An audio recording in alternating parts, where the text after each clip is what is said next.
Buenas tardes, doctor. ¿Cómo está? Mucho gusto. Encantado de recibirles en el Centro Internacional de Cáncer. Son bienvenidas desde su casa. Gracias, muy amable. Doctor, nosotros estamos aquí como comunidad Cincuentins muy contentas de poder compartir con la audiencia de Cincuentins este mes tan importante, ¿verdad? Que es el de prevención de cáncer. Y ustedes tienen un papel aquí protagónico para darnos esperanza y poder hacer que esta etapa, ¿verdad? De nosotros, que muchas mujeres pues van a salir positivas, primero Dios, no muchas, ¿verdad? Pero que podemos hacerlo y que sabemos que tenemos un aliado como ustedes, el Centro Internacional de Cáncer, con su equipo súper profesional de radiólogos, ¿verdad? Del cual forma usted parte. Así que de parte de Nora y mío, muchas gracias de verdad por este apoyo que nos brindan, y hemos denominado pues estas pláticas unos diálogos rosa porque queremos pues enfatizar que es importante la prevención, y de eso vamos a hablar, ¿verdad? Un poco de los miedos ante ese diagnóstico tan temido, pero que también hay mucha esperanza por otro lado. O sea, la ciencia ha avanzado y ustedes con ella, ¿verdad? Haciendo uso muy eficiente, ¿verdad? Esos tratamientos. Gracias. Así que de eso vamos a hablar un poquito y poder dar esperanza a todas estas mujeres que están con nosotros y que nos honran con su confianza.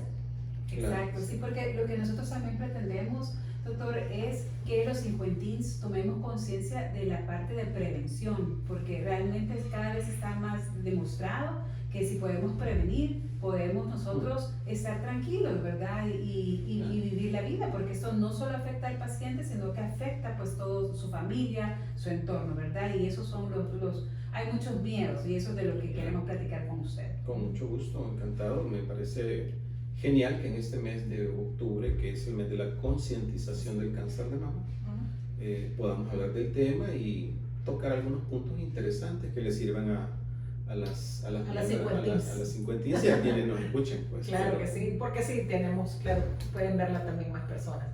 Muchas gracias, doctor. Bueno, la primera pregunta, ¿verdad? La pregunta del millón. Nosotros prevenimos, hacemos una serie de exámenes, obviamente unos son mamografía, otros son combinados con ultrasonografía. Yeah. Finalmente, pues, si todo sale bien, que bien, uno sale victorioso y contento, ¿verdad? Pero ¿qué pasa si el diagnóstico sí está, pues, positivo? ¿Verdad? Que esa reacción, esa primera reacción, ¿cómo afrontarla, y cuál ha considerado usted que ha sido la más certera en cuanto, porque no todos podemos reaccionar igual, ¿verdad? Obviamente no podemos hacerlo de acuerdo a nuestra personalidad, nuestro carácter es diferente, pero ¿cuál la considera usted que son las claves para que ese diagnóstico no se convierta en un me viene encima el mundo, ¿verdad? Sino que pueda ser un diagnóstico que tenga una esperanza? Claro. Bueno, yo creo que algunos conceptos es importante definirlos bien. Más que prevención es diagnóstico oportuno, más que prevención. Es decir, estadísticamente la enfermedad del cáncer de mama está aumentando en todo el mundo. Por lo tanto, el porcentaje de mujeres que cada año se enferman y se diagnostican es mayor. Entonces, la palabra prevención más que todo tiene que ver con el hecho de diagnóstico oportuno. El cáncer se debe diagnosticar oportunamente, tempranamente, para que tenga la posibilidad de curarse. Eso en primer lugar. En segundo lugar, la reacción frente al diagnóstico es diversa. Claro. Los seres humanos somos criaturas complejas emocionalmente, y por lo tanto la manera en que reaccionamos ante una noticia feliz o alegre es diversa. Algunos reaccionamos con digamos, una actitud muy ecuánime, muy serena, pero hay quienes reaccionan de manera muy pasional, que puede ser o efusiva, alegrándose falsamente, o poniéndose profundamente tristes, o disfrazando la alegría la tristeza de una falsa aceptación y alegría. Claro. El día del diagnóstico, siempre le comento yo a mis pacientes que el día del diagnóstico es el peor de todos. Ese día, me parece a mí, y aunque nuestras amigas que nos escuchan puedan tomar mis palabras como un poco complejas, ese día es el día en que sentimos que lo que teníamos organizado alrededor de nuestra vida se cayó. Sí. La vida profesional, la vida personal, los planes a futuro, la vida familiar, todo colapsa sobre un solo centro, que es el diagnóstico. Lo importante de recibir la noticia en primer lugar es que no debe de ser dada a la ligera sin estar seguro. Ok, el primer punto. El diagnóstico de cáncer de mama no depende de los estudios radiológicos para hacerlo. Todos los estudios de sangre y de imagen, como mamorresonancia, mamografía, ultrasonido, son diagnósticos presuntivos. El diagnóstico se confirma sola y única vez a través de una muestra de patología, es decir, tomar una pequeña porción del tejido, identificarlo como un cáncer y qué tipo de cáncer es. Eso es lo que llamamos una biopsia. Eso es lo que llamamos una biopsia. Ese es el momento en que como médico, oncólogo, yo estoy listo para, o tengo los elementos para darle la noticia a una paciente con su grupo familiar. Ok. La noticia debe ser dada con claridad, diciendo en qué basamos nuestro diagnóstico, y inmediatamente se debe de establecer un plan de trabajo a seguir para alcanzar la curación de esa enfermedad o todas aquellas cosas que están, digamos, aleatorias y alrededor de la curación, como son la recuperación, como son los tratamientos menos mutilantes posibles, preparar a la paciente emocional y físicamente para los tratamientos de cirugía, quimioterapia, es decir, organizar mentalmente a esa paciente y a ese grupo familiar de que existe un camino a seguir, que no es una noticia que nos deja paralizados, sino que hay un camino a seguir. Eso en primer lugar. O sea, empezar un proceso, ¿verdad? Más que un proceso, es una metodología, es un plan de trabajo terapéutico que permitirá alcanzar diferentes objetivos. El objetivo de la curación es el principal, pero junto con ese hay otros objetivos, como mencionaba, tratamientos lo menos mutilantes posibles, y si los tratamientos deberán ser mutilantes, preparar a la paciente para afrontar también esas consecuencias del tratamiento, como por ejemplo la amputación de uno de los senos, por ejemplo, que no necesariamente es imprescindible en todas las ocasiones. Exacto, y es lo que también se trata de evitar, ¿verdad? No es que se trate de evitar, existen indicaciones precisas para realizar una amputación de un tejido mamario, de un seno, o no hacerlo. Para todo eso hay métodos diagnósticos y herramientas diagnósticas para establecer cuál es el mejor camino a seguir. Claro. A veces la mastectomía o amputación del seno es inevitable, a veces, pero no siempre. Aunque se realice la mastectomía, también existe la posibilidad de que la paciente, a medida que el tiempo vaya pasando, pueda realizar una cirugía reconstructiva. Es decir, no todo se acaba con el diagnóstico, nada más se abre un camino en el que deberemos tomar diferentes herramientas para transitarlo. Cada paciente es diferente. Sí. En este caso, el cáncer de mama, el diagnóstico multidisciplinario, en donde varias especialidades oncológicas se ven involucradas como una orquesta, cada quien en el momento oportuno haciendo su parte, por ejemplo la cirugía, la quimioterapia, la hormonoterapia, la radioterapia, tienen un momento de suceder. No en todas las pacientes es igual, no todas las pacientes requerirán la misma combinación de tratamientos, y cada paciente se debe individualizar. ¿Cómo? A través de la biopsia diciendo el tipo de tumor y la etapa clínica de esa enfermedad. Yo debo entender en qué momento de la enfermedad esa paciente se encuentra. Si es una etapa intermedia, si es una etapa temprana, es una etapa ya no intermedia, sino que ha tenido más tiempo para crecer en el paciente, y en base a eso diseñar la mejor estrategia de tratamiento alrededor de ese caso en particular.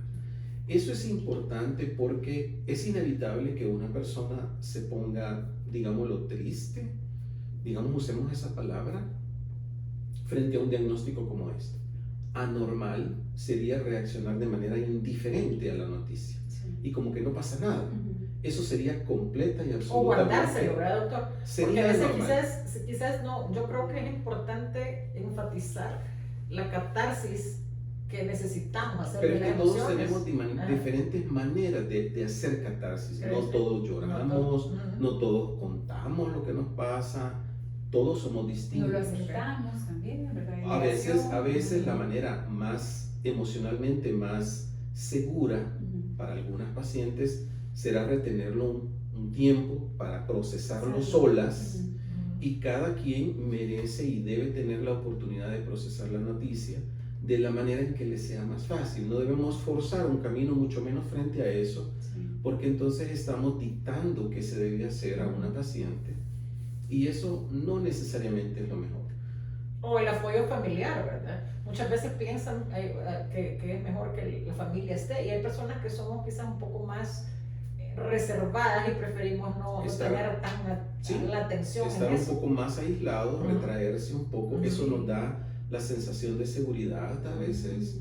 No necesitamos siempre estar rodeados de gente para estar seguros. Todos tenemos diferentes maneras.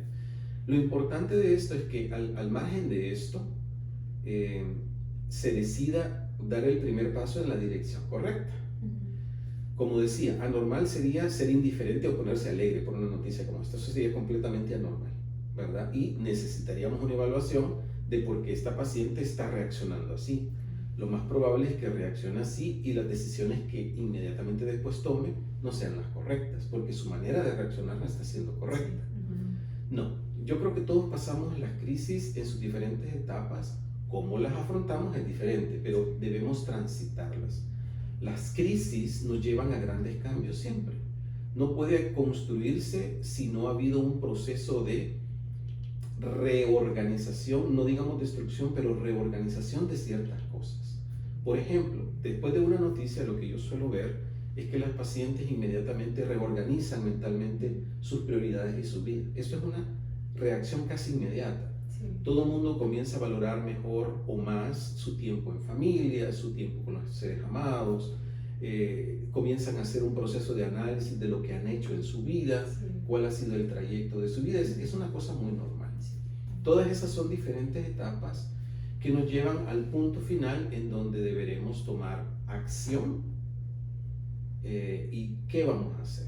En ese momento, la paciente debe ser guiada por un equipo médico multidisciplinario que esté muy bien entrenado. Eso le iba a preguntar, doctor, o sea que no es solamente en este caso usted, sino que hay un grupo de gente que está aquí apoyando este proceso. Exacto, los oncólogos tenemos diferentes subespecialidades, ¿verdad? Hay cirujanos oncólogos, hay oncólogos especialistas en quimioterapia, que se llaman oncólogos quimioterapeutas o oncólogos médicos. Y habemos oncólogos que somos especialistas en usar radiación para tratar el cáncer, o radiooncólogos. Entonces, cada especialidad tiene su momento de participar en la enfermedad. A veces la radioterapia va antes de la cirugía, o a veces la cirugía va primero. Cada paciente tiene su manera de ser abordada, diagnosticada y tratada. Debe ser individualizado el tratamiento. Y qué bueno que ese equipo esté disponible aquí en el Centro Internacional del Cáncer, porque uno puede sentir un apoyo integral, ¿verdad? Como usted dice, en todo momento de ese proceso. Ahora, cuando nosotros como cincuentins, ¿verdad? Como dice usted, reorganizamos nuestra vida, qué bueno que esa crisis, veamos el lado positivo del asunto, que nos pueda ayudar a reenfocarnos, ¿verdad? Y a establecer las prioridades que tenemos en la vida, porque realmente yo sí he sabido, y esa es mi segunda pregunta, que ¿cuál es el nivel de esperanza de vida? O sea, el porcentaje, yo leía que es un nivel increíblemente alto de sobrevivencia el día de hoy. Sí, el cáncer de mama es hoy por hoy una enfermedad que puede aspirar a la curación. Hay una gran cantidad de pacientes sobrevivientes de cáncer. Lo que sí es cierto es que una paciente que ha tenido cáncer de mama en alguna medida debe continuar el resto de su vida en vigilancia. Tenemos historias muy mediáticas como la de esta actriz muy famosa, Olivia Newton-John, que después de 30 años vuelve a tener una tercera recurrencia de su enfermedad, y esta enfermedad lo lleva a un proceso que es parte de la vida, como es la muerte. Es natural también la muerte, es un proceso natural. En el caso de ella tardó muchísimo tiempo. Ahora, ¿por qué traigo a colación este ejemplo que ha sido mediático? Estaba en la semana, hace apenas unos días estaba en todas redes. Que ella por muchos años prácticamente estuvo sin enfermedad, técnicamente estuvo curada, y vivió su vida intensamente, es decir, vivió el momento de su enfermedad según estaba. Cuando fue el diagnóstico seguramente pasó todo el proceso que estamos mencionando, luego se recupera, vemos que sigue activa en su carrera, con su familia, y muchos años después, esa enfermedad, que fue el caso de ella, terminó siendo la causa de su muerte. Sí. Pero no siempre es así. Lo importante es entender que, si bien es cierto, el diagnóstico no es inmediatamente una sentencia de muerte, porque para nada lo es, sí podemos aspirar a que la enfermedad por muchos años esté controlada y curada, que tenga, digamos, el estatus de cronicidad, como la diabetes, la hipertensión, la artritis reumatoide. Hay tantas enfermedades que son muy graves y que son crónicas, Sí. y que no tienen cura. Y Exacto. la gente pasa muchos años y viviendo muy bien, con calidad Sí, de vida. De eso se trata, de entender que esto es una enfermedad como otras, que no debe de ser una sentencia de tristeza y muerte inmediatamente, sino que siempre hay algo que lograr. El diagnóstico oportuno es la clave. Es lo que permite. Eso es por eso la concientización en este mes, y que año con año estamos como un martillo. Como que relojito cada octubre. Y yo lo celebro realmente, Sí. porque es una enfermedad que es muy frecuente. Claro. Como usted dice, se están logrando cada vez mayores tasas de curación, pero porque la calidad de los tratamientos está siendo cada vez mejor. Las terapias ahora son terapias dirigidas a la enfermedad, a los aspectos propios del cáncer. Las cirugías son menos mutilantes. La radioterapia hoy por hoy es de gran calidad, Sí. y las mujeres sinceramente pueden aspirar a vivir por muchísimos años con muy buena calidad de vida. No necesariamente esto será la causa de su muerte. Podremos morir de otra razón, ¿verdad? Es decir, la muerte nos espera a todos al frente. Exacto. Está frente a nosotros en el trayecto de nuestra vida. Todos los seres biológicos nacemos y morimos. Eso es inevitable. Por lo tanto, debemos sacar el aspecto de morir, no totalmente, pero sí sacarlo del espectro, de la fórmula, porque no solo esto es el objetivo, sino que los años que vivamos deberemos vivirlos con grandísima calidad de vida, siendo plenos en todas las áreas, familiares, profesionales, personales, en todo lo que se pueda. Y ese es el mensaje que nosotros queremos dar, o sea, mantener el hecho de que un diagnóstico se dé no debería significar que paremos, ¿verdad? Sino que sigamos avanzando en pro de nuestra salud y poder Exacto. vernos con esperanza hacia un futuro, diciendo, bueno, voy a cambiar eso, lo del estilo de vida creo que es importante, ¿verdad? Mantenerse pues haciendo un poco de ejercicio, caminando, haciendo lo que más le gusta a la persona, manteniendo hábitos de salud, ¿verdad? De alimentación, perdón, de que puedan contribuir, ¿verdad? al tratamiento, y sobre todo yo creo que no perder esa ilusión de vida, ¿verdad? El poder decir todos los días, bueno, sigo con la ilusión de vivir, creo que eso es importante. Quiero seguir viviendo, Claro. A veces van a ser los hijos, a veces el esposo, a veces el cúmulo de familia, pero lo que le impulsa a seguir ilusionada a la cincuentín es lo que debe mantener. Yo creo que Sí.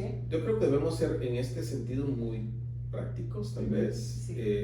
El día con el que contamos es el que estamos viviendo. Un día a la vez. El Sí. día de mañana, la verdad es que para todos es Para un todos. supuesto. Sí. Cualquier cantidad de gente sin estar enferma muere. Exacto. ¿De acuerdo? Sí, Entonces, Sí. este día es el que debo vivir intensamente, haciendo mis propias cosas, con mi familia, con la gente que quiero, proyectándome, por supuesto, hacia futuro, organizando mi vida de tal forma de que yo pueda sentir que estoy creando vida, viviendo vida, es decir, no solo existiendo, sino viviendo la vida. Sí. ¿De acuerdo? Y a mí Sí. lo que me encanta eso de la palabra diagnóstico oportuno es que también nos permite como tener conciencia de poder vivir tranquilamente, ¿verdad?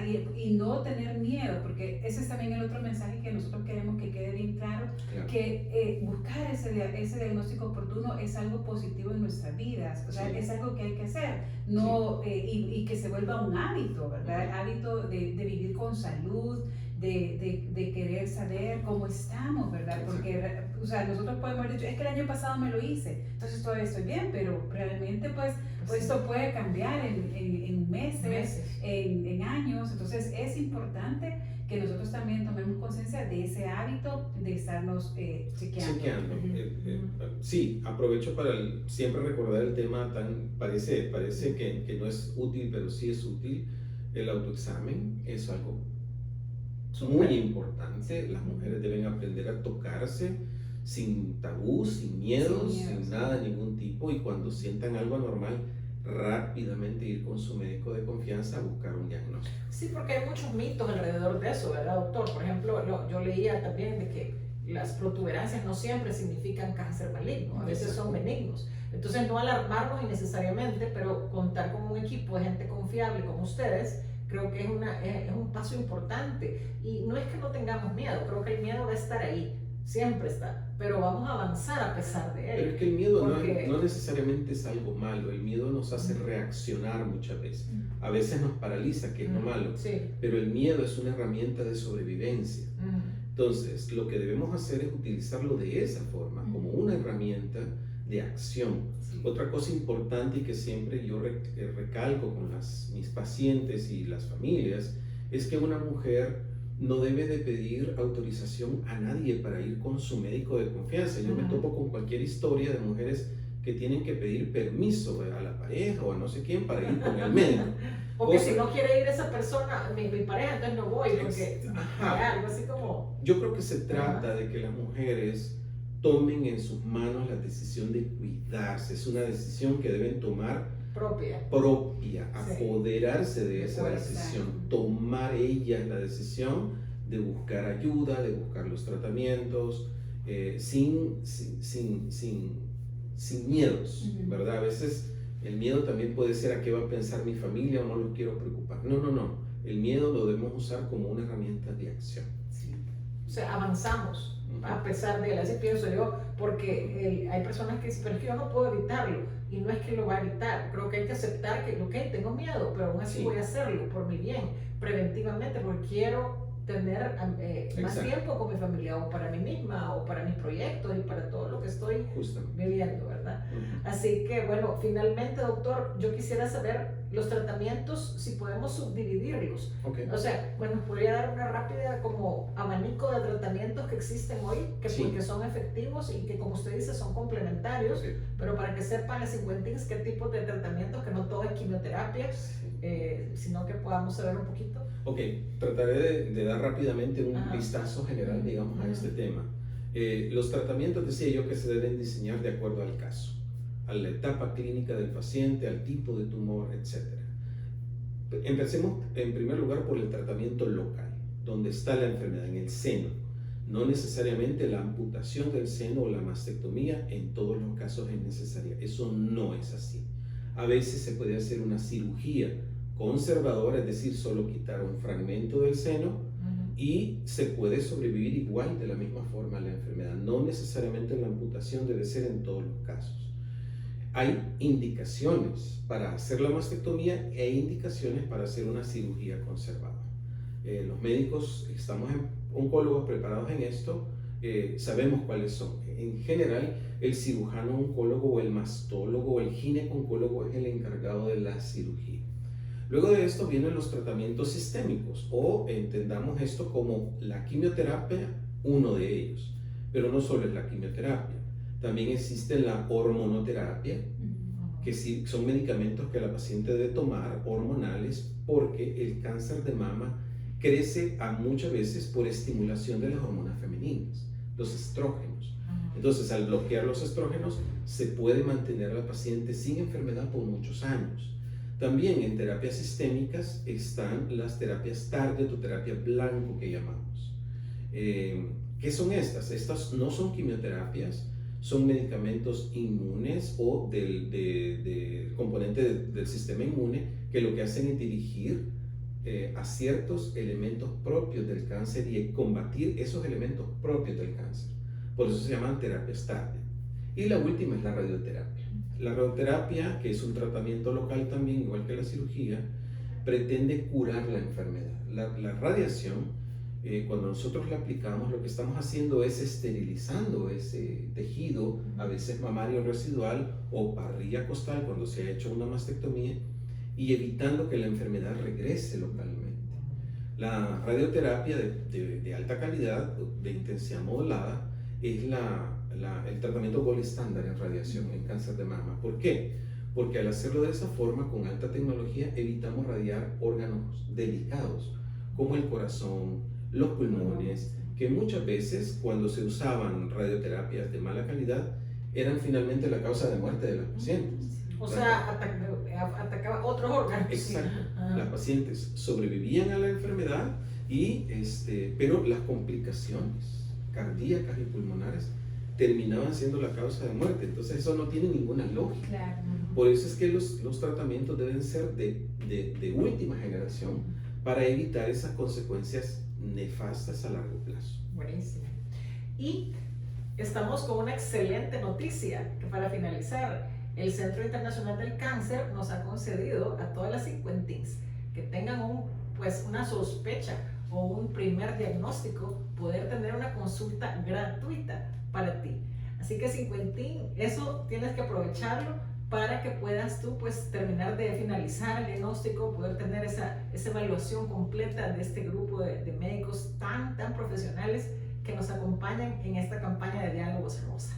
Esperamos que esta entrevista haya sido muy útil para ti y para cualquier amiga o cualquier persona en tu familia que pueda estar padeciendo o que tenga una sospecha de un diagnóstico positivo de cáncer.